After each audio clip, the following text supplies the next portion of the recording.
oxuyur. Lakin əqidə və mənhəc məsələlərinə gəldikdə isə deyirlər ki, mən bu məsələlərə qatışmıram.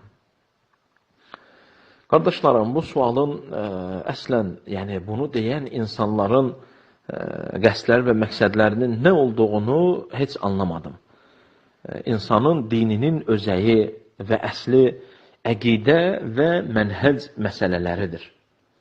İnsanın əqidəsini bilməsi, Rəbbini tanıması, Muhammed sallallahu aleyhi və səlləmin yolunu doğru düzgün getməsi ona fiqhi məsələlərdən daha öncə və daha öndə gələn məsələlərdəndir. Hansı ki, qardaşlarım, insanın əqidəsinin sağlam olub olmamasıyla, mənhəcinin düzgün olub olmamasıyla cənnətə və ya cəhənnəmə getməsi bunun üzərində qurulacaqdır. Xeyir qazanması və ya şərdə olması, əhl-i sünnədən olması və ya bidət əhlindən olması bununla bilinəcəkdir, qardaşlarım.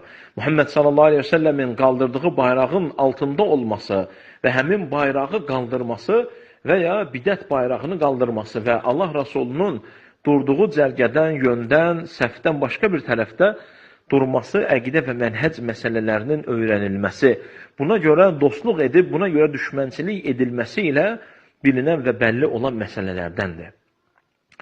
Qardaşlarım, əhl-i sünnəni digərlərindən ayıran da və əhl-i sünnəni üstün tutan da, əhl-i sünnə edən də əqidə və mənhəc məsələlərinin öyrənilməsi və bilinməsidir.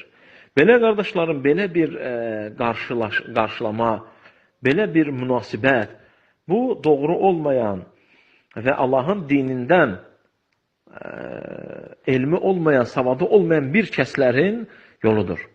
Qardaşlarım, necə yəni insana, yəni bu, mən əqidə və mənhəc məsələlərinə qarışmıram, necə deyə bilər?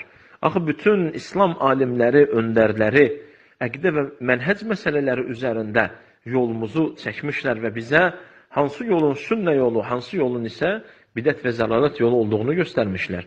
Fəzilət əhli, öndərlər, öndə gedənlər, elm əhli, elm tələbələri də bunun üzərində bütün məsələləri qurub, bunun üzərində də əhl-i sünnəyə çağırmışlar. Və bu düzgün yanaşma deyil. Həmin kəslərə tövsiyəm və nəsiyyətim, insan fitnələrdən, şərlərdən uzaq durar, bidətlərdən və onun əhlindən uzaq durar.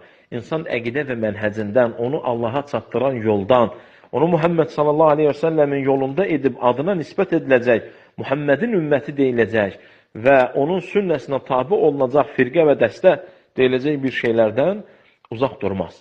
Tövsiyə və nəsiyyətim budur ki, əqidə və mənhəc məsələlərini öyrənsinlər. Əqidəsi və mənhəci doğru və düzgün, sağlam olan kəslərin yanında da onlarla bərabər olsunlar. Allah daha gözəl bilir.